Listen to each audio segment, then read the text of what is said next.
Hey, this is Brett the Hitman Hart, and you're listening to the Smacked Raw podcast.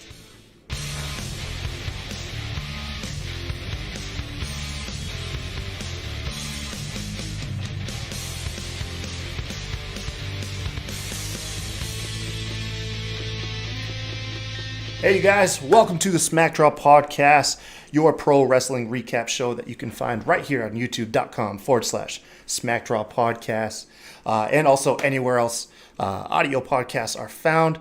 And of course, we're the exclusive recap show for WrestlingNewsWorld.com. I am, of course, your host, like always, Kyle, joined by our very special guest from Young Kings Wrestling Podcast, Mr. TC. What's going on, man? Hey, how's it going, Kyle? Dude, it's going Yes, good. So excited to thanks have you for on the show. yeah, man. Thanks for the invite. I really appreciate it. Oh no, dude! I saw your stuff. You had to be on the show. Oh yeah, I didn't have anything planned tonight, so it was like I seen someone reaching out to me. It was like, cool. I can talk about wrestling. It's what I like to do. Hell So, yeah.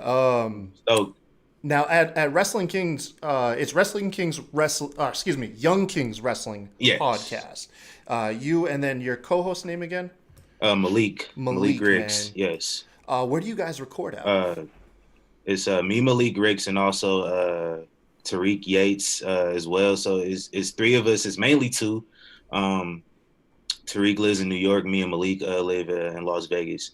So Oh my goodness! yeah, And yes, so y'all do it remotely, kind of like us over here at SmackDown Pod. yeah.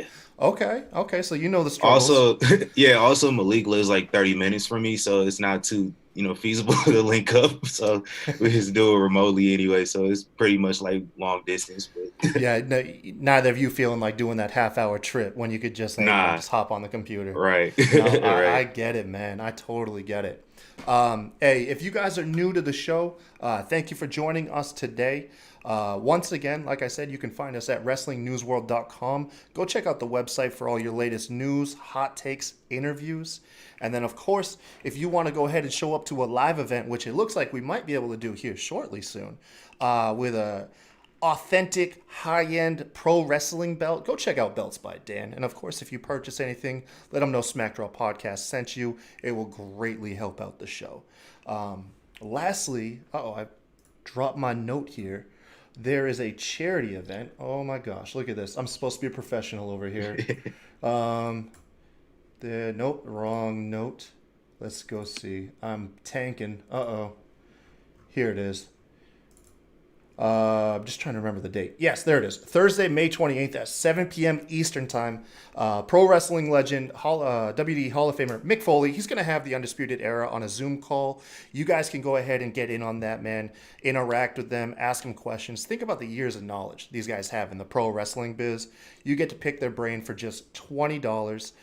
It's going to be a ton of fun. Once again, May 28th at 7 p.m. And of course, all proceeds are going to benefit the Give the Kids World Foundation. And if you want any more info, once again, go back to that website, WrestlingNewsWorld.com. Totally botched that, man. I should have had my notes up. Oh, man. That's the thing with live entertainment. Dude, You I know, don't. I am so calm when I'm not going live. When I go live, I don't know what it is. Still, it gets me, man. We're here to talk about Raw. What an awesome episode for you to join us on, because the audience made a return finally. yes. What'd you think of that? Um. So I'm gonna be honest. Just when AEW did it, just when I don't know when they started doing it. Um. I wasn't really into it because I was thinking more so about let's take precaution here. We can't have all these people just near each other. Um, I think recently, I don't know what the numbers are looking like, Hmm. with this virus and everything, but I just think now it's been 2.5 months since all this stuff has gone down, and people are just kind of tired. We're just trying to ease back into everything, and so uh, recently AEW has been doing it, and I haven't really cared to criticize them or anything. Uh-huh. So to see WWE do it is another thing I really appreciate is the good things that AEW is doing, and WWE takes those good things and kind of applies it to their show. Uh, Not too big on the fan wars. Yeah. No, But, here we're non-partial out here. yeah, We'll joke the around, like the you're Wednesday right. crews. They'll joke with each other, but we all love wrestling here. Yeah, the tribal wars are just I don't get it. I like both shows, and then something good that one company's doing, the other company wants to take it and apply it and make their show better. It shouldn't be a bad thing. It shouldn't be looked at as a bad thing. And Yeah, so, I didn't see no hate. nah, Hopefully no one's out there trying to trash WWE, because one of my things I've said about AEW is even just those 15, 20 people they have, it really does add to the atmosphere having that yeah. ambience out there. And the NXT guys and girls tonight, they really made a difference. Like just from the first segment, just the KO show segment, just from there. I did have one issue, man. Yeah, what's that? Take Dexter Loomis out of that crowd. We Oh don't yeah, need him looking like a regular fan. That's Dexter Loomis, man. yeah. That's killing. That's killing the kayfabe. I know Oh God, kayfabe dude, you doesn't can really keep exist everyone like else that. there. I'm cool, man. Get Dexter Loomis out of there, man. Like, protect that guy. Or at least have him do his thing like while he's in the crowd. You can at Just least him do looking that. creepy. At least let him do that. Oh But yeah. yeah, The I love Broadcast seeing Malcolm. Podcast man says, "What's up, fellas? All the way from How's it going? Australia. Oh Nice, man, what's good with you? nice. I think they're like 17 hours ahead of us. What's that? That's like 5 in the afternoon tomorrow. Jesus. Hey, thanks man for tuning in. Goodness gracious. How's it going, guys? But you liked it. I got a Yeah. question. So AEW, they do boast that they I don't know if it's boasting or just general, letting you know that they test everybody that is appearing on television, and people have been critical about WWE that they have not been testing. I wonder if they're finally coming around. I'm wondering if news will break tomorrow that they tested all these people, or if they're just relying on their social distancing practices. I would probably lean towards the latter. Yeah. I don't even know about like the tests, like how many are available. It's just the whole logistics of everything. It's just the news changes every single day, so it's kind of hard to keep track of what's going on. So Yeah, no, absolutely. I kind of agree. I would lean towards the news breaks that this is like an inconvenience to Vince. You know what I mean? Not that he's concerned and he's looking out for his guys. It's like, no, this is just getting in the way of me trying to work. You know yeah, what it's, I it's mean? getting in the way of making money. Yeah. Oh god, he's a crazy You already man. don't have a gate for all your shows you do every week, so that's Yeah. 3 separate gates that are just gone every Gone single right week, now. not including the pay-per-views. So Yeah, man. I yeah, don't it's know. all bad. They gotta figure something out. I know those TV contracts, they can lean on that, but I mean, it's still good to have that extra income coming in from live events, and so hopefully, Man, we can get they those just back turned soon. out. I'm not even concerned, man. They just turned out their highest profit in the history of the company, I did right hear about after that. after they freaking let everybody go. That's nuts. But yeah, they what else? Who else did we see in the crowd? I saw Shotzi. She's Yeah, repping. Shotzi She had a Blackheart. repping a Becky shirt on, and then Yeah, Jessamine Duke was out there too. We, Malcolm Bivens made his Monday Night Raw debut. yeah, Malcolm Bivens. Was Pat McAfee out there? I did not notice. I want to say Pat Um, McAfee was out there. a couple other performance center people. I know like Kaden Carter she made a few appearances on Raw and NXT the Yeah, past few months. She was there. I think Marina Shafir also was out there with Jessamine Duke. Not right. sure on that, but Yeah. I do like how they did it. I'm not saying they should have copied AEW, but I kind of would have liked to hear to see some character work. Like not necessarily the whole like heels are gambling on the matches, but kind of like maybe one side was faces, the other side heels. Kind of get that what's the word, continuity. You yeah, know. But we've always heard that Vince McMahon doesn't really view NXT as canon, so that's why he can just have them pose as audience members without having to worry about their gimmicks. Because to be fair, I don't even think he's aware of what their gimmicks are, probably. probably You know? not at this point, no. But So the Kevin Owens show started off with a brawl between Asuka and then all the women involved in that triple threat match later on. Nia Jax, Charlotte, and Natalya.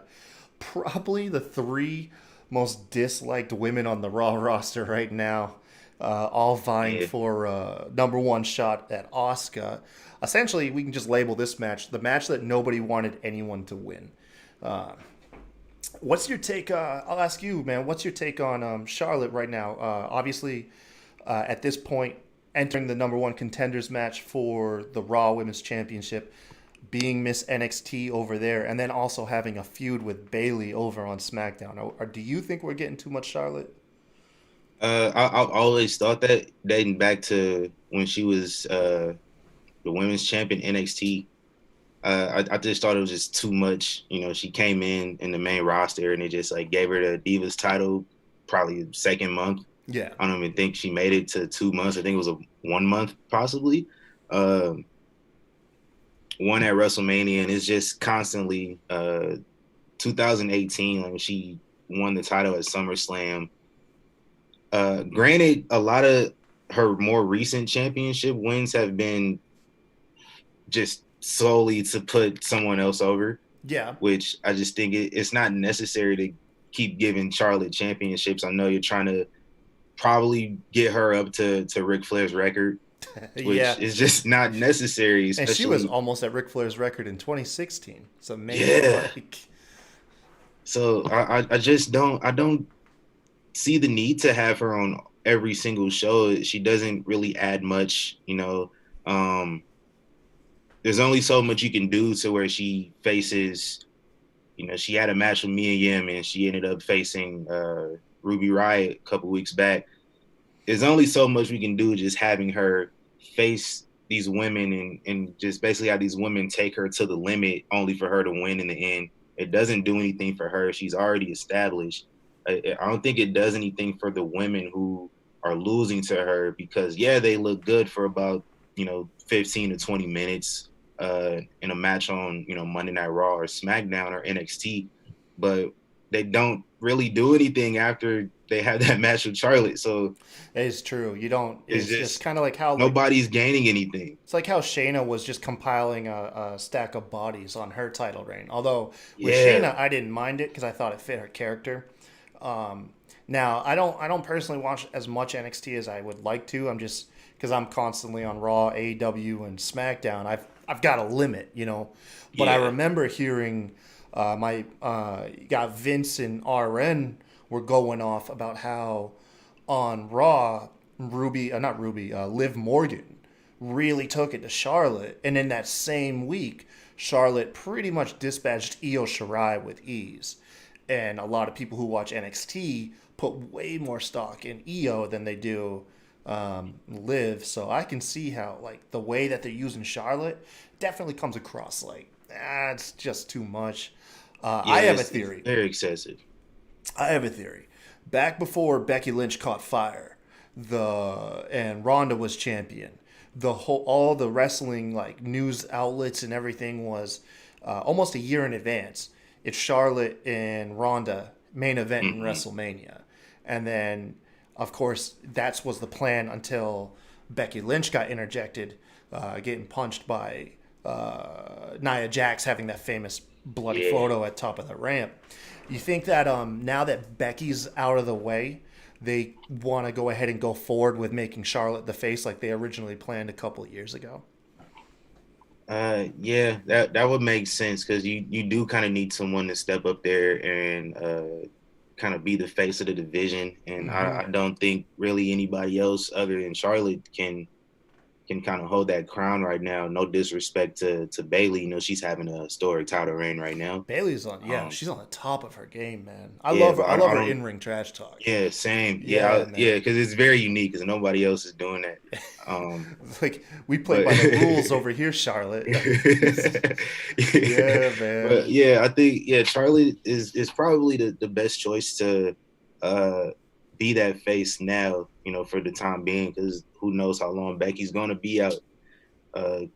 Could be up till next fall, might be a year, might be 2 years, we don't know. Don't know. Hey, you guys in the live chat, we're talking about Charlotte being the face. If you can think of other women that should be the face of the division, doesn't matter brand, let us know in the live chat, man. We'll shout you out on air.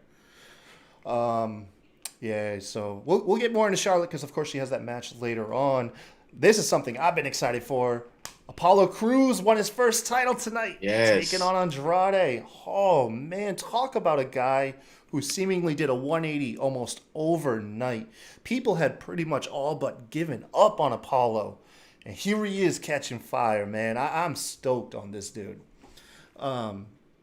But yeah, he took on Andrade, and I'm sorry, I forget most of the match. Other than like every Andrade match, I hate the double stomp in the corner because it's just the dumbest thing I think. But really, what stuck out to me this match was Angel Garza was horny backstage explaining sex to Kayla. Like what the hell, Garza, man? Like I forgot about I the have no match at idea. that point, man. I was too busy laughing. Next thing I know, I think it was Apollo's hitting that moonsault and got the win, man. Um, I think the question here is a lot of people don't know, like it's really up in the air what he's gonna do with this reign. Does he turn heel? A lot of people are asking him to try and team up with MVP, get this faction going. What do you think we got coming out of Apollo going forward, man? Yeah, that's the thing I was wondering too, because okay, now he's won the championship. What happens next? And I think uh I'm not a guy that rags on WWE because I just like whatever. It's something I don't like. I don't like it, but I'm not gonna rag on the whole company as a whole. But the the history's there. Like Yeah, guys win championships, and then what happens next? Like the chase was good, and then there's nothing else they have planned beyond that. So with Apollo, I have a lot of faith in Paul Heyman to get something done, but I think the best route that they probably should go is just kind of bring back some open challenges for a few weeks. Like just let them go out there, just have really good matches on TV with guys. yeah. Um, Help create stars with these matches yeah, too. just try to build some legitimacy back to the championship. I thought John Cena did an incredible job with Everyone that goes back to about Cena. 5 years ago. Yeah, Like, because that title just, I honestly couldn't tell you.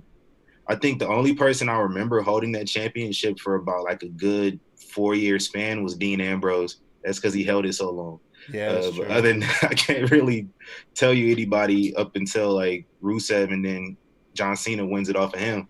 And so, Yeah, Seth Rollins for a bit too, yeah, but that Seth was more. got I it. think that was like Seth's double title run, right? That Yeah, brief that little. was yeah, and John Cena won it back at a Night of Champions. So, Got you. Yeah. um, Yeah, no, you're right. I but can't really think of many iconic U.S. champions, at least nah, in the last decade or so. Yeah, John Cena. not really. That's what Besides everyone John goes Cena, back to, so though, man. Is yeah, that's the pinnacle right there. So I think that's something that it worked the last time. I know, I'm not trying to compare like Apollo Crews to John Cena or anything, but we can compare them. Who cares, man? it worked. It worked last time, so might as well just kind of try what works. It doesn't fail at all. So try what works. You got a boatload of people for Apollo to face. Yeah. So just have them go out there, just have really good matches, and I'm more interested in seeing what happens now with Andrade after he had that temper tantrum backstage. So Yeah, that's right. Yeah, he was. He was him and flipping out, man. yeah, I saw some rumors on Twitter, like surfacing, like he's gonna leave Zelina Vega, um, and I don't know. What got me about this was like how fast we got that faction of Vega, Andrade, Garza, and Theory.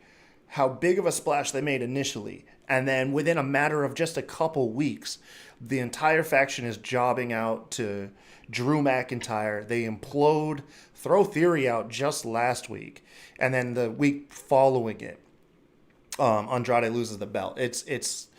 They started off extremely hot, gave us a bunch of hype, like man, these guys are gonna tear through the Raw division, and then they just fell apart immediately.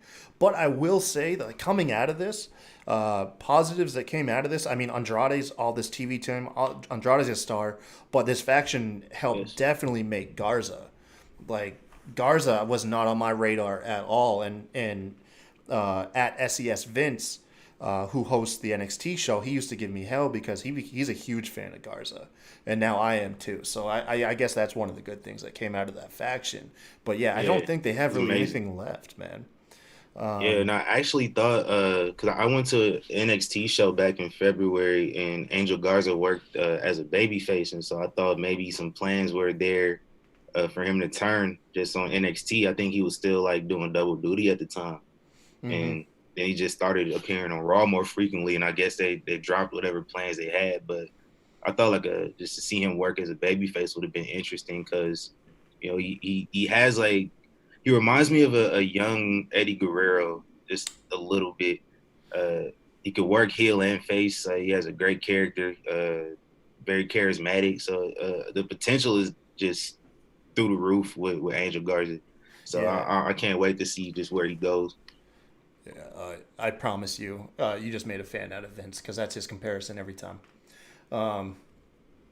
Following that, we had a backstage promo with Seth Rollins. Said Rey Mysterio was sacrificed for the greater good. What about the greater good? The greater good.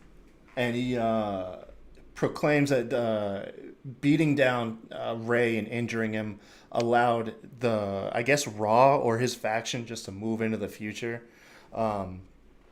Following that, Austin Theory and Murphy, they know what it's like to be underutilized, and now their ceilings are limitless. That was a nice little quote. And obviously, Seth saved them. And they both gave their they both gave their testimonies on how Seth Rollins saved them. And then pretty much just said they're ready to take on Aleister Black and Humberto Carrillo later on. At that time, I thought it was going to be like the main event. But I wonder, at this point, I was wondering what Rey Mysterio's future was. And then we got a shock announcement later on, man. Can't wait to get into that because that is all like, is it a work or shoot? There's no telling. I can't wait to touch on that. But backstage, Asuka tells Charlotte red's not her color, signifying that she ain't getting close to that Raw title. The Iconics, they apologize to each other. This is weird. I see some people saying that they're teasing a breakup between the Iconics. I did not get that at all from last week and this week. No, I didn't. Yeah, I didn't see that, and it's also not wise because they're probably the one of only 2 or 3 women's tag teams. Yeah, legitimate tag teams. It just makes no sense to turn them because what are they gonna do when they if they were to ever separate? What are they gonna do? Dude, I couldn't. I mean, no disrespect to Billy Kay or Peyton Royce. I cannot picture them as singles competitors unless they're just jobbing week in and week out. I'll say one thing though that really came out of this was so the Iconics, like I said, they have their little apology to each other in the ring. They make up. Then they kind of throw Bliss and Cross under the bus, which prompts them to come out. And Nikki Cross comes out and delivers the promo of her life, man. Yes. Essentially just because the Iconics say that, she needs to be grateful for Alexa Bliss. And then Nikki Cross just kind of validates her friendship, which still to this day blows my mind. Because when you got them together, you were convinced that Alexa Bliss would turn on Nikki in under a month. And I feel like we past a year or close to a year since this partnership. It's crazy. But very, very passionate promo by Nikki Cross, and then they Iconics kind of lay him out. They do their magic killer on Nikki, and this feud looks like it's gonna keep going. After that, backstage, oh man, Lana needs to lay off the spray tan. Dude, she darkened up like 5 shades from last week. Dude, that looked unnatural. Essentially, though, she also needs to back off MVP, man. Who tonight, I'm not gonna lie, looked like $1 million. I've kind of said this on the previous shows. I didn't really get MVP. There was like a blackout period. I didn't watch wrestling, so I didn't get to see him in his like baller days. And like whenever I saw like highlights from the past, I was like, I didn't get it. He was a big United States champion, wasn't he? Yeah, he held it for, I want to say close to a year, back in like 2007, I believe. Okay. But I like that Lana says like we need to talk. MVP's like, no, we don't. He just walks off on her. I thought that was pretty. I love just the little look like he gave her when she walked up to him, like, what are you doing here? And I love that he makes no apologies. Like, like some people would tiptoe around a man's wife. MVP doesn't pull no punches, man. I like that. Oh, no. Hell no. Pretty much what followed that was the VIP lounge, which I was kind of digging this. Drew McIntyre comes out. Apparently, he's not a fan of futons because he just tosses everything. He's anticipating the ambush, but I did like this. I kind of wish they had stuck to it because MVP was saying like no contact, no. If there's no contract, there's no contact, and I was kind of liking the brooding undertone. Like maybe these Yeah. guys will talk trash and take it professionally, and you'll watch this feud go where you can't wait for them to get their hands on each other. It's like a heavyweight championship fight, like in boxing. It's kind of they had the potential to do that, and I don't want to say they dropped the ball with it. It's something I would have liked to see them try to lean into a little bit. So you felt that same thing too, like you were Yeah. digging that. Yeah, it's also I'm a big fan of Drew McIntyre. Ever since he came back to NXT and he debuted on Raw after WrestleMania a couple years back, like, I've been a huge fan of Drew and just this whole title reign. Like even though there haven't been any fans around, like he's looked like $1,000,000. Like he just has just everything that Vince McMahon could look for in a top champion. Like he has a look, he has a size, like he's good in the ring, he has a charisma. It's amazing. He has it took everything. so long for him to get to the title. Yeah. It's And crazy. And you did see it from day one, like during the whole Chosen One era. But it just, Drew McIntyre said it. He's on record saying it before. He just wasn't ready. He just wasn't mature enough. But plus at the the grizzled time, look man, you is just is saw way it. better than that clean babyface. Oh look yeah, he had back it then. just it looked too young. Like I couldn't see it. So yeah, it looked like the IC title would have been the peak. But Yeah. now he's just a world beater now, man. It's dope. Yeah, no, he really is. You can't really say anything bad about him. And then, for the most part, he's gotten over completely organically through his personality, instead Yeah. of them relying on like cheap like tactics, like catchphrases and overly scripted promos. It almost feels like they're like just go out there and be Drew, and they're given the faith that people resonate with that. And that's definitely, I think, one of the best highlights about him because he doesn't feel manufactured. He feels really Yeah. authentic out there. No, you don't have to have him be a lackey for guys as well. Like he spent too much of the last couple of years just being Dolph Ziggler's lackey and just being Baron Corbin's lackey. Yeah. It wasn't necessary. So now he's just on his own. He was allowed to branch out, just be himself. And I'm sure a lot of people on the roster can't afford to necessarily be themselves because they don't have like natural charisma.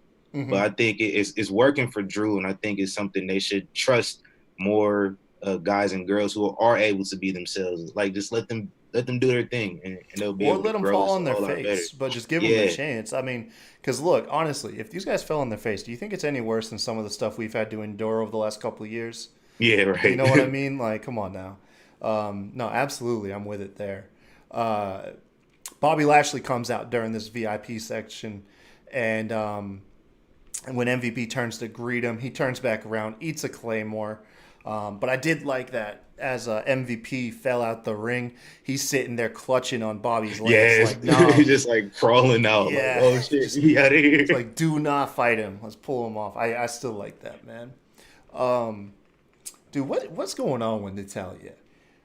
Backstage, she's being interviewed, and in one of the most unprofessional acts, she takes a phone call from Tyson Kidd, of course, and essentially argues with him on air, returns like she's just going to continue being interviewed, and they're like, no, we were live. Like, that was your time. Dude, I don't know what's going on with Natalya. I don't. I know a lot of people throw her some hate. I'm not high on her either, but I don't necessarily hate her. Same. Yeah, but I am intrigued where this character's gonna go with her. But I gotta say that she feels kind of like one of those people that she's kind of doomed no matter what she does. If there was another person I feel that way about, it's kind of Dolph Ziggler. There's areas like I like you in, but you could really overstay your welcome very quickly. And I've always felt that way about Natalya and kind of like Dolph Ziggler. Yeah, they're kind of parallels. It's just, I mean, they're good enough. They're a good hand. They're a good working hand. Whereas like Natalya, last name is going to keep her around. With Dolph, he's been there for uh 15 years now, which is crazy to think about. Yeah. He's dependable. He He's a hasn't aged dependable a guy. bit too. No, he Jesus. hasn't. No. I think they're like the male and female version of each other on the roster. I mean they're cool, they're whatever. Like I don't mind them. I'm not a huge fan of either. Like Yeah. this is what it is. Like they don't necessarily. I mean, Dolph entertains me more than Natty does, but it Yeah. just Because I can think about the last story I was really engaged with Dolph, and that was when he was on that losing streak against Miz, and yeah. then he put his career on the line. It was retirement or the IC title, and he won. And it was really big. I can't really think of the last story I was ever invested with Natalia, unfortunately.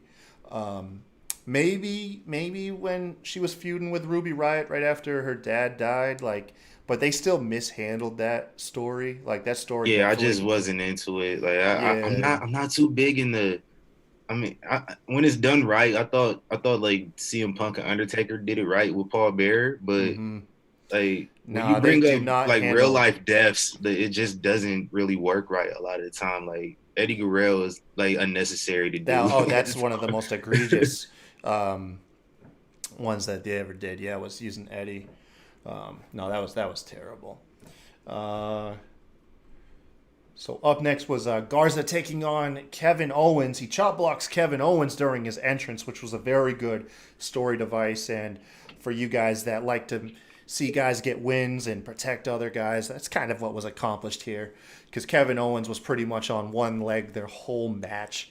Um, and then essentially his bum leg kept him from doing a cannonball, and then also prevented him from doing the pop-up power bomb, which is ultimately what did him in.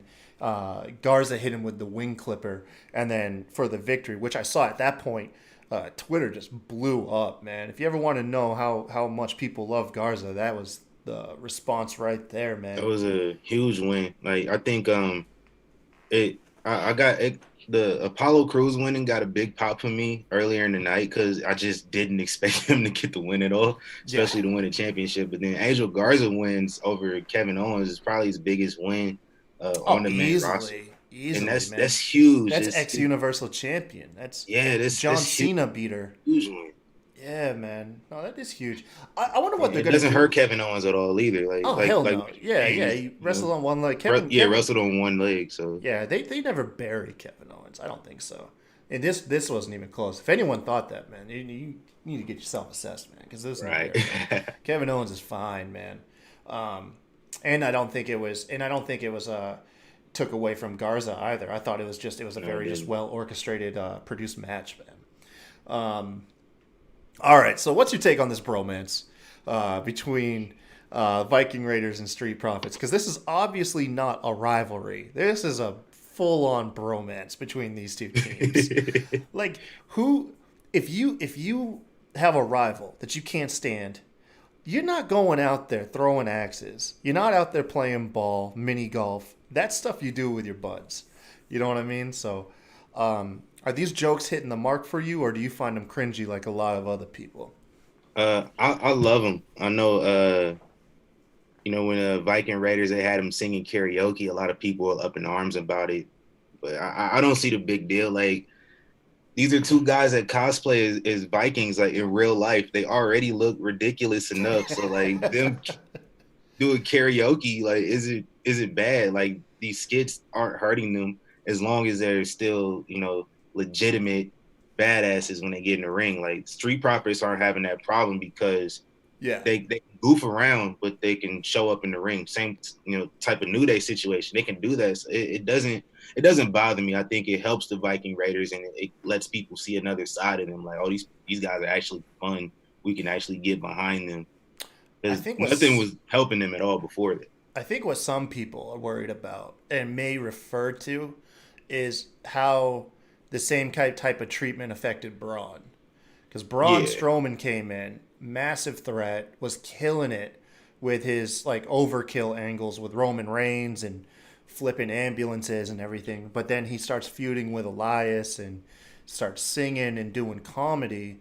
And then Teaming with 10-year-olds and yeah, tagging with 10-year-olds. And now Braun Strowman, although be it he's the world champion, he still doesn't feel threatening to me. Like he just kind of feels like he'll be a transitional champ, and then once he loses that belt, he might not sniff it again for a very long time. yeah, like him doing the caterpillar with Otis didn't help out God, last no. week either with me. So, but I think Uh, that's where some people might fall worried with the Viking Raiders because they're such a badass workhorse tag team. And now they're getting goofy, like because I could see both sides. Like I totally agree with what you're saying, and then I could see the other side too, where if you go too far into this, it's gonna be hard to return back to that aura that you had. Um, but yeah, you're I think right. if they keep leaning into it, it'll get kind of like all right, this is starting to get too much. But What needs to happen is I think at the end of this, one team needs to turn heel on the other team because the yeah, crowd will be won over. They'll be like, okay, cool. I love this bromance between the teams. And then swerve, one team goes heel, destroys that friendship. And now you have a real heated rivalry. There's no more playing around, there's no more goofing off. It's just back to business. and Because that's what I otherwise, think is an end game too. I just don't know who would do it. When I saw Street Profits talking to MVP later yo, on in the night, heel I'm street like, oh profits, yeah, I was thinking heel like, street. are they about Oh, to turn man. Street Profits? But because the easy one would be just Viking The Raiders turn Viking heel, Raiders. Yeah. but I think Yeah, Street man. Profits have a lot of potential just as bad guys. I I think think so too. Absolutely do. And you're it'd be right. it'd be a challenge. It'd be a challenge, and it'd be something I think Dawkins and Ford both great at their job, so I don't think it'd be a tough challenge for them at all. Yeah, man. So on this week's bromance segment, the Viking Raiders channeled their inner Happy Gilmore, playing golf against Street Profits, who are exceptionally well at golf. I thought this would be all the way around because of, like, I'm not sure if the Viking Raiders, they're not Scottish, but like those European countries are known for golf and everything. So to see it was the Street Profits actually who were good at golf kind of was like a little bit of a swerve. But they get tossed out of the golf course because they're tearing up the course. They're freaking dropping turkey legs everywhere. So then they settle it in mini golf, which case Street Profits end up winning. And then you have this weird joke where I think it was Ivar just kept pulling stuff out of the cup, whatever it is that the golf ball goes in the Yeah. hole. Pulled out like a turkey leg and some other Put a crap. turkey leg, put out a spare red solo cup for Montez Ford. Yeah, it's just weird, Little man. goofy stuff I think just works. Like, and I'm glad that this pandemic has allowed like both WWE and AEW and even Impact as well. I catch Impact a little bit, and they just Okay. kind of are leaning into the goofy stuff more often, just because they have an excuse to, and I think it's actually been beneficial because that's what wrestling is. It's really just a big It's extremely athletic goofy. circus, man. Yeah, It's it's supposed to be extremely goofy. It's not goofy. supposed to be just hardcore serious. So. Right. Um, oh yeah. Uh, what was it that came up next? Oh yeah. So later on it's announced, but I'll just combine the both segments. Is uh, Viking Raiders try to claim once again they let Street Profits win. Bowling is what's up next. This is also being discussed backstage. We've cut from the pre-shot stuff to the actual backstage of the Performance Center. MVP walks by with Bobby Lashley. Essentially, jocks trash right to the Street Profits' face, calls them clowns, and that they're essentially wasting their talent, and challenges them to a tag team match. Surprisingly, MVP and Bobby Lashley taking on the Raw Tag Team Champs, and I think that was our main event, right? Yeah. That was our main Yeah. event segment. Um, so let's see. Damn, I lost my spot in my notes, man. MVP put Lana in her place about Lashley. Oh yeah, because Lana's over here worried about the drama, and I love that MVP, like he's really the one who's got Bobby Lashley's best interests at heart, man. He's like, you're not thinking about it. Like essentially, you were here. And you're worried about this marriage and your relationship and stuff. I step in for like 2 to 3 weeks, and now I got this man his first title shot in 13 years. This MVP is supposed to be a heel. This makes you love the guy. Like, you can come in and just enhance someone's career like that. Like, that is a very face thing to do, man. And also anybody that talks trash to Lana, you just got to appreciate it, man. So what up next? So the tag team match. Oh, damn, this was a good match. What I've been coining as Team Greater Good, taking on the team of Carrillo and Aleister Black. Dude, by the entrance alone, I want a tag team formed by Carrillo and Black. They look badass as a team. And also, I kind of lost count in this match how many times Austin Theory got kicked in the face. That dude got kicked in the face so many times. What's your take on Carrillo? Because he's arguably one of, if not the youngest superstar on Raw's roster right now. I was a big fan of Humberto Carrillo, especially the old theme music he had. I loved his old theme music. Oh yeah. It just seems he's kind of really, really cooled down. Like, he never really caught on fire, but he just kind of cooled down a lot. Like, this match, he didn't stand out. It's like he got the hot tag, and Aleister Black did all the work. Carrillo gets the hot tag and loses, so I don't think it did anything for him. Haven't really been doing the best much arm drags in the game, man. He does. I love it. I love his arm drags, man. Yeah, he does. He's really good. I just would like to see him get more opportunity to do something more other than I liked his what he's tone. been doing. I liked his he looked really serious whenever him and Aleister Black would do something together. He lost like the smiling face. Yeah. And I thought that was a really good look for him. It was like the aesthetic of being next to Aleister Black made him like more edgy. And so maybe you're right from the match standpoint. It sucked watching him cost his team the match. But I saw like glimpses of potential for maybe Aleister Black to kind of elevate his game. I don't know if that's the plan. Yeah, because like you said, he ate the loss. Afterwards, Seth Rollins is trying to send a message to Black and Carrillo. He gets Carrillo outside, gets his face pressed up against the steel steps, and lays out the threat to Aleister Black. Just back off, man. Stop getting in my way for the progress that we're trying to achieve, or we're gonna go ahead and do the same thing to Carrillo that we did to Ray. And essentially, he's like, dude, just stop preventing like us from trying to achieve the greater good. I don't know, man. Dude, it's actually, you think this is some of Seth's best stuff, right? It has to be Easily. Yeah, easily. Yeah, Because the last time he's easily a better heel than a face. But yeah, naturally. the last time, he had the authority to lean on. He had the J&J security to lean on. But now he's taking charge that he doesn't need to have like all these cowardly antics. It's a different side of him. Like, and I don't know why like WWE's formula heels have to be these cowardly guys all the time. It's not necessary. He doesn't strike me as cowardly. Nah, it's not. Not this go around. No. Like, he's a lot more just intense. I love it. Like, I love this whole cult leader type of thing he has going on. Like, I would love to see him get more down on their luck superstars. I don't know if that's the plan for Natalya or not. Is to have her get joined up with Seth Rollins. Oh God, I hope not, man. She would. I hope not either. Man, I'm gonna come for you. If Natalya joins, I'm gonna blame you, man. I hope that's not the case, but because I think like someone like Ruby Riott will work out a lot more, especially younger. Because really, what it is younger, less tenured talents that he's reaching out to, not veterans that have been there longer than him. So let's get like some more younger talent that just can't get a win for anything, and just let just kind of down on their luck, and have them join up with them. I think that's the best route they could go. Yeah, man. I'd like Natalya though. No Natalya. Hell no, no Natalya. If he was gonna recruit a female, yeah, I do think Ruby Riott would be good. Trying to think, dude. Talk about Austin Theory being in the right place at the right time. Twice. Perfect timing for him. Twice, man. The pandemic happens. WWE needs bodies. They call up Theory, get him in that group.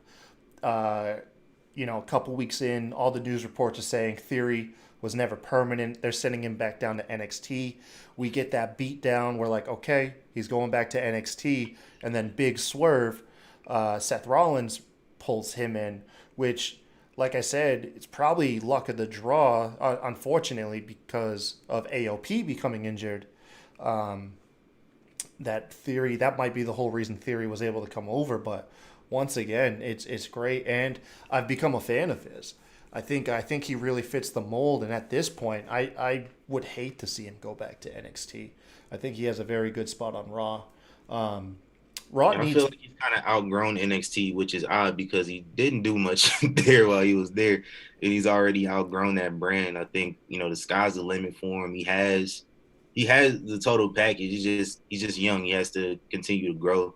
A lot of young Randy Orton energy that I get from him ever since I first saw him. He just has it. Yeah, I could see that. I was gonna say, like, Raw needs the one thing about Raw is their young guys, quote unquote, are typically like 32 to 35 years old. Yeah. You know what I mean? That's their young roster. And so seeing guys in their actual young to mid 20s, I really enjoy, because it's definitely a big change of pace, and then it also makes you feel like you really are witnessing the future on Raw, because Raw is supposed to, I think, really represent the present day superstars. So an idea that someone's going to be on Raw and you're seeing, like, okay, 4 or 5 years down the road, this guy might be like the legit, like, one of the hottest people on the planet. It really adds like a level of excitement, I think, to the show. That's what I was saying about Korea when he first came up. I was like, okay, this kid might not have it right now, but somewhere down the road, like, I bet he could definitely become a big star as long as they don't freaking botch him. What are you thinking about? I've been dubbing Edge, although this week is a lot better, but Edge's promos as almost like dramatic community theater. I love it. I'm an actor, so like these promos, they're basically monologues, kind of. So like I just get really invested in them because that's kind of like my vocation. So I just kind of get lost in it, man. Is especially with Edge, everything he says, it's just, there's so much passion behind it. You believe it because it's real life. He lost 9 years of his career. That's a long time. He said he was retired for 3,212 days, and in that time, Randy Orton competed in 1,126 matches. I totally ripped this off, I think, from like WWE on Fox's Twitter handle. They said Edge was crunching the numbers, but that's crazy. That's insane. So like these promos, they really kind of go deep because it's legitimate and it's really coming from the heart. Like there's so much like real passion behind the delivery. So I want to say it's like his third like dark room promo he's had since like March. But every single one, and it's honestly, he's kind of saying the same thing in every one, but it's still different. Like they still kind of get you. So I love it. I'm really interested in their match. Like I'm not too caught up in the greatest match ever tagline. I'm laughing at it now. Like I hated it at first. It honestly makes me chuckle now when I hear him say it, because nobody believes it.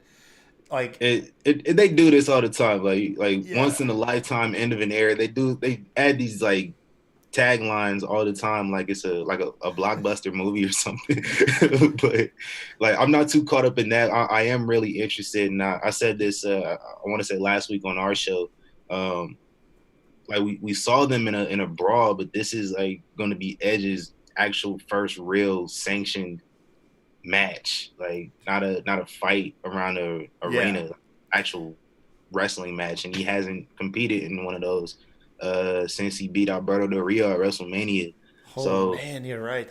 It's a long time. So I'm really interested to see like how he looks, because I think in a brawl, in a fight, just around the whole building, you can mask whatever ring rust is there. Right. So now he has to show it. You're completely exposed in that ring. I think, which is the point of the story as well. Like, you haven't wrestled a match in 9 years, so like I know you can't go. Yeah. So let's see what you can do. I know I can beat you. I think it's going to be a really. I do believe like the storytelling should like will be there because it feels obvious. You kind of picture that match like Randy Orton being a step ahead and humiliating Edge for the first 3/4 of that match, and then kind of Edge probably just taps into that reserve and probably gets that fiery comeback. Whether or not it nets him a win, I don't think it'll actually matter. It'll just show to Edge and show to the world that he can still go in the ring, hopefully. Which I'm stoked for. I'm stoked for the match because I'm not buying into the tag at this point. I just find it hilarious. Edge plugged the Undertaker's Last Ride show. Have you gotten a chance to watch that? Yeah, I watched the last episode. I'm really interested to see this next one because they're gonna talk about the Goldberg match. Yeah, So man. I love the candidness of it. Undertaker just seems like somebody who doesn't know when to go, Dude, and this episode 3 specifically, in my eyes, took a dark turn yeah, because it really paints Undertaker like a drug addict. and it's really what AJ Styles was talking about leading up to their match at Mania, and like every time Michelle is just like I think he's very fortunate to have Michelle McCool just by his side because I think she kind of talks a lot of sense into him because he just doesn't know when to walk away. I think without Michelle, he would probably go on for another 5 more years if he could, which You we could know he see can't. it in him. But You could see it in him. Like every yeah, time when he was like, "This could be the last one," there was no conviction in him saying that. nah, You know what I mean? It was him like obviously lying to himself. It's crazy dramatic, man. I'm loving it, and it's really it's an amazing documentary, man. yeah, it's really good, especially to get it so soon after the Michael Jordan documentary. Yeah, Um, I still gotta watch probably that too. I haven't yeah, the seen that probably yet. two biggest like names in their respective sports. Oh yeah, easily You Undertaker know, for sure. longevity, just like accomplishments and everything is crazy. Uh, I really enjoyed the doc, man. I was wish it was longer than 5 episodes. Yeah, they announced later on in the show they're making us wait 2 weeks from Sunday to get episode 4. Oh man, no! Yeah, later on the I show thought it was because coming up next week. no, yeah, we got 3 episodes back to back, and now we got to wait essentially 3 weeks That's cruel. for the next episode. Yeah, try to drag it out, at least get some more. After backlash, is that what it's supposed to be? That's if the timing sounds about right. Yeah, So we got in what my opinion is the match of the night. Asuka's out on commentary, and as much trash as I was talking in the beginning of the show between Natalia, Charlotte, and Nia Jax, they had actually a hell of a triple threat match. yeah. I'm not gonna Exceeded my expectations. I had zero expectations for it because it was just like you were saying, these are probably the three most disliked women on the roster. It's kind of like Um, when the New England Patriots played the yeah. Philadelphia Eagles in the Super Bowl. It was a game that nobody wanted either side to win. Um, I don't know But if it you're a turned out Pat. to be really good. I'm a Patriots fan, so I it actually kind tell of you the truth, hurt. I am too, but we get a lot of hate as Pats fans, so Yeah. I recognize that. Um, but yeah, the match starts off a couple of the spots. Nia Jax getting double power bomb through the table. I love that spot. Hell yeah, that was good. I was terrified for all 3 women in that, hoisted because Nia it looked very difficult. Yeah, I didn't know if they would get it off in time, and so fortunately, it wasn't live. So my fears were a little bit more settled because I'm like, if they mess this up, it's not live. It They wouldn't probably make could it just to do it air. over again. Yeah, Yeah. but like still, I was just like, oh, they oh my god, they're gonna do this. And it looked like they didn't get it in time. I don't know if that was just like by design, just to kind of add some more tension to it. But Dark side of me was thinking like, what if Charlotte wanted some payback on Nia for not catching her for that moonsault yeah. or dropping her on her head? Like right now, that would be the time. Yeah, Um, this match it was great though, man. Like I said, I wasn't expecting much from it. I didn't even want to see it. I didn't know why I was booked in the first place. I didn't realize Uh, Asuka's such a big fan of Natalia. Um, yeah, I didn't realize that. My wife it was pointed it that was out. They're like good. they're like real friends. I was like, dude, I've been watching wrestling forever. Since when? Something that just went over my head.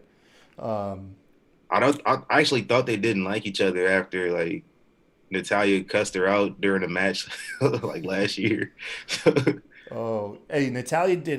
Did you see that scary crossbody Natalia did on Charlotte? He landed like right on her face. It looked like Natalia did a top rope crossbody, man, and it looked like she landed like square on Charlotte's face. I don't think I saw it live. I'm gonna have to look for like a GIF or something. I mean, Charlotte was obviously fine because she was up on for the next spot just a couple moments later, but Yeah. it looked rough. It did. A lot of close falls between Charlotte getting the figure eight and Natalia doing the sharpshooter to Charlotte, and then you'd have like either woman breaking up the attempt and looking like they're going to steal a victory. Ultimately, it did come down to though Jax hitting the Samoan drop on Natalia, picking up the win, and we're going to get that rematch between Asuka and Nia Jax at Backlash. Which I guess in my book that's the best of the three, choices. It makes the most sense. Nia just came back. Asuka needs a challenger. I thought they had a really good match. NXT 2016, I want to say Didn't it was. Oscar get her with like a guillotine? Yeah, I believe so. It was like a good like 15-minute match. So I know that they're both of them are kind of at the top of their game. Yeah. Now, so I know they probably have an even better match. Yeah, I Hopefully, believe knock it. on wood. I do too, man. I give Nia the benefit of the doubt. Everyone likes to jump on her that she's an unsafe worker and stuff like that. They're not going to keep Right. her on TV if they're not seeing strides and improvements on her end and stuff. At least I would think not. Drew McIntyre's backstage. He gets informed by Kayla about MVP and Lashley's tag match, so Drew's going to take a special interest in that. Oh boy, oh gosh, the 24/7 title. What is going on with this? We get a back and forth between R-Truth, who finally realizes it's Gronkowski who has the belt, and Gronk via pre-recorded messages. For a moment there, it looked like I thought Gronk was in the Performance Center. It looked like it. Yeah, because Truth's video looks like it was shot off like an iPhone, and then Gronk was sitting in a gym. But I'm guessing this is just probably his gym or something. Very like that. obviously reading a teleprompter. Yeah. Oh, absolutely. Gronk did all right though. Gronk did okay on that. Yeah, he was cool. I think my favorite thing about this, I don't know if anybody else caught it, but like R-Truth thought that Gronk ended up beating Tom Brady for Yeah, the that's that Tom Brady got betrayed by his title. buddy How do you Gronk. treat your friends like that, Gronk? I kind of wish Truth would have made reference to Tom Brady splitting his pants in that golf game. Right, me too. I was waiting for it. But Yeah, that was you missed an opening there. Although the footage Truth shot may have been shot before then. I'm wondering how this is going to play out. In my mind, the best way to do this is during an NFL broadcast, or maybe like during practice before an NFL broadcast. You can't do it like in a live game, but I'd like to see a little bit of crossover. But that just means we'd have to wait forever before that 24/7 championship makes its way back to Raw. And to be fair, I'm a fan of it. I'm a fan of comedy. I like to laugh, and Truth does it well. So I really have no idea how they're going to transition this belt back over to wrestling. It'd probably be like on a sports show, like on a sports talk show. Yeah. That'd probably be the easiest way to do it. I don't know when OTA start, but that'd probably be the best time for him to do it, just to get it out the way before you really kind of get deep into season prep. You don't want any distractions or anything. Yeah, I was about to say too. Yeah, and obviously, if Gronk is playing again, coaches ain't gonna want that dude messing around with his pro wrestling stuff. They're gonna want him 100%, and especially after taking, he only took a year off, right?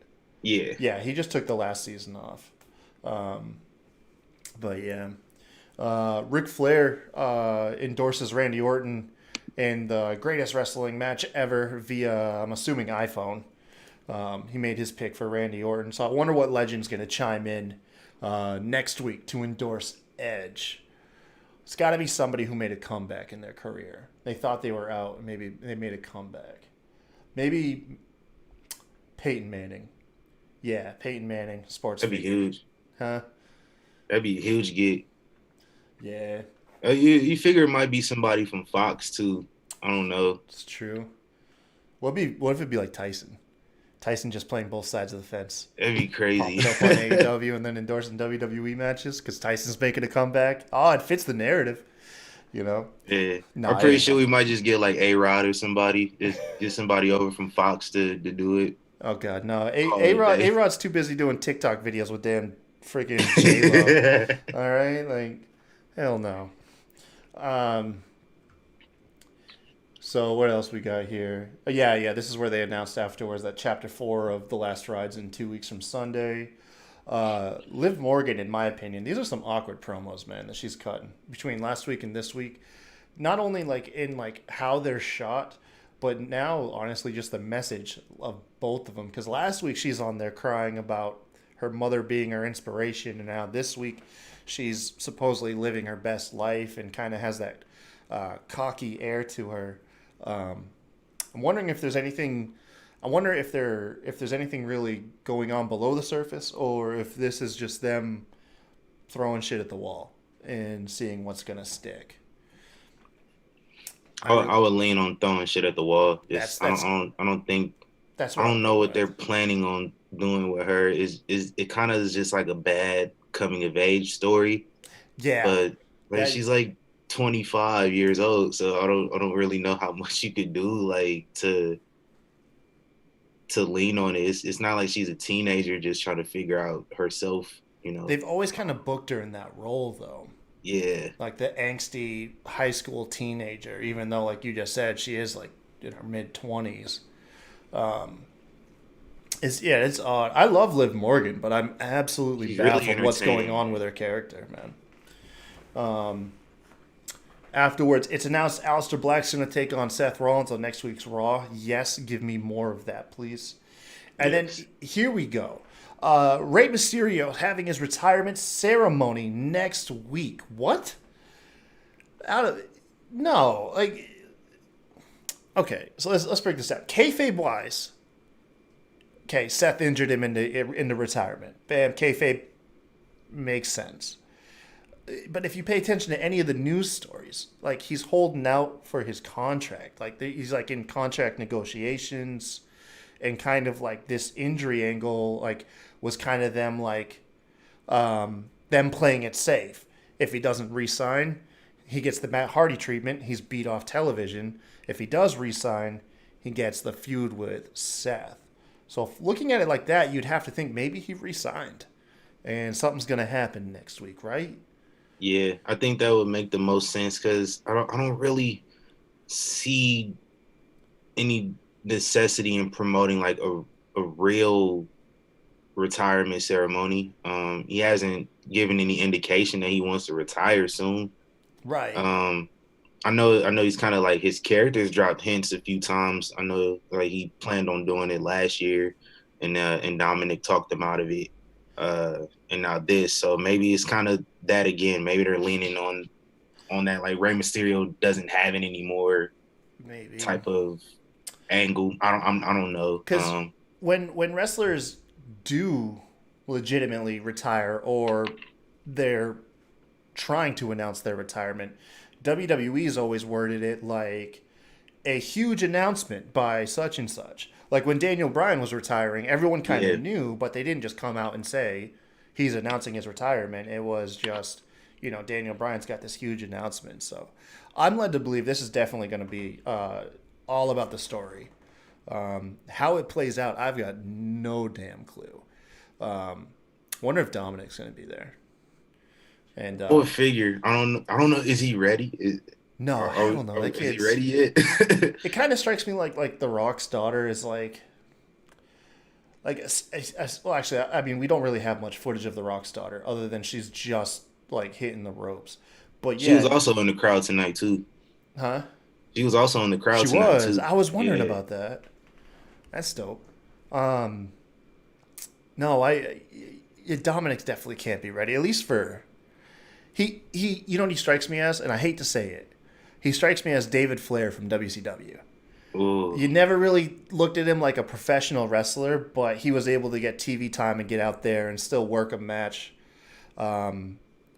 Because, I mean, even Shane, who wasn't really viewed as a professional wrestler in the 90s, still had, like, an edge. He was, like, hardcore. We don't really have anything from Dominic. You know what I mean? But you got to start somewhere, though, right? So who knows?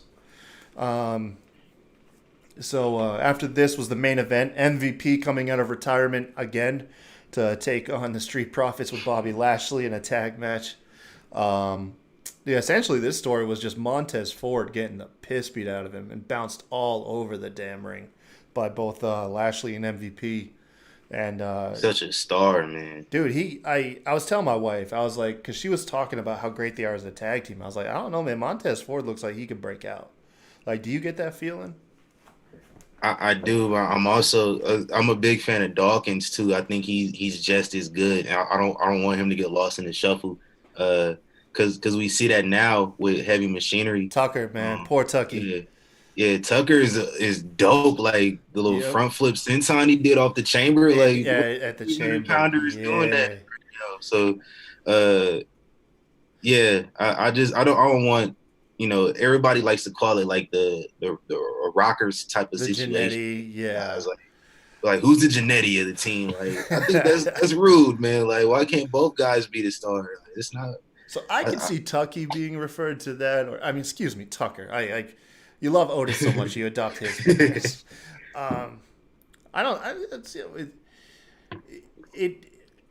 For one, I got nothing against Angelo Dawkins. I got nothing but nice things to say about the guy. He like a lot of other guys and girls on the rosters, it feels like there's just a piece of the puzzle missing. Like Montez Ford feels like a more complete package, where Dawkins feels like he adds to it. By himself, you might get this weird feeling about missing something. And then the same thing, like I said, be said for Tucker. RN, though, you and RN get along great, dude. RN's a huge supporter of Tucker as well. I think with Angelo Dawkins, you kind of hit the nail on the head there. Like there was something keeping him in NXT for like almost 10 years. Like he really was around for a long time, wasn't he? Yeah, he was there about 7-8 years. So like there was something there that was keeping him there. So I think that may be what ultimately hinders like his growth past Street Profits in the end, which is unfortunate because I think he's really good. Like he's a legitimate wrestler. He has a personality, but just Ford has a total package, man. Yeah, he's a star. No, he really is. Like, and I feel like we're only scraping the surface as far as what Montez can do character wise. Yeah, I feel like we're just barely scraping the surface. We've seen the formula before though with guys like Dawkins, unfortunately, and I hate to say it, I don't want to be the bad guy here, but we've seen it before where they if the tag team breaks up, they flounder for a little bit, and then they get tossed in like a ton of odd couple tag teams, and do stuff like that forever. Look at Shelton Benjamin. I mean, that dude was in a ton of odd couple tag teams. The same with Charlie Haas. Like neither of them really went on as singles guys. They just kept getting tossed between weird ass tag teams for the most. Charlie Haas was teaming with like Rico and Val Venus. I know. What the hell, man? I don't know, man. But yeah, I feel like that would be unfortunately Dawkins' fate, which is better to say than Tucker. I think Tucker would just honestly just probably lose his job. Although I do say at this point I believe Tucker is going to have to turn on Otis for Otis, like, essentially bailing on him for Mandy Rose the whole time. Although they said story-wise he had, like, dysentery or something. Jesus, it was weird. But back to the match. Dawkins gets the hot tag. He comes in, gets some work done. Ultimately, it comes down to Montez Ford hits the frog splash, is about to pick up the win for his team. Bobby Lashley comes in, breaks up the pin, puts him in a full Nelson, gets his team DQ'd, and then Drew McIntyre comes out, save the day. They start brawling. It's looking good. Drew didn't come out and just whoop Bobby Lashley's ass, which is what I was scared of. And then we get the PC guys. They come out, and we get a pull apart by them. And that's how we close the show, is this fiery feud and angle between Lashley and Drew McIntyre, and I am here for all of it, man. Yeah, man. I hope Lashley gets that match with Brock Lesnar. on down the road. Yeah, I want to see that so bad. Like I want to, and if it ever happens, we gotta have it like a legit shoot, like an MMA match or something. The It's cage like, fight that's going down yeah, I can't wait for that on NXT, Wednesday. man. Have Kurt Angle guest ref that one too. Yeah, Oh, but that yeah, would be dope as hell, man. yeah, that'll be hella cool. But yeah, with Lashley and Drew though, it's just good to see them doing something different. Like I mentioned with Drew, like just instead of being lackeys to Baron Corbin, like I know they were both together, both his lackeys at the same time. Like now they're just kind of legitimized. And Yeah, Lashley, it only took like a couple months to really just kind of turn him into a force, and then Drew, it was a slow same burn. story. Yeah, it was a Yeah, slow I burn. think it took Drew just like over the course of like 3 weeks to really heat up. And this is the second week of this feud, and I was intrigued with it last week when they first teased it, but now just after tonight, like I'm really like June 14th can't get here fast enough for me. I really want to see because it's something new. Like, we never seen these guys fight before. I don't think they've been around at the same time, and when they were teaming up. So now it's a fresh matchup we haven't seen, and it's in the main event. It's for the world title.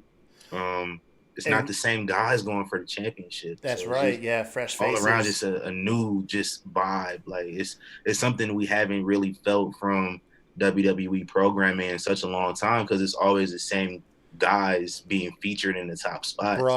Brock facing the chosen ones. Yeah, You know, Brock, Roman, Seth. Like now it's just new guys. It's really cool to see. Just yeah, and people need to like air that. Don't piss and moan that they're pushing these guys too quick, man. This is something we've wanted for years. Like, yeah, please.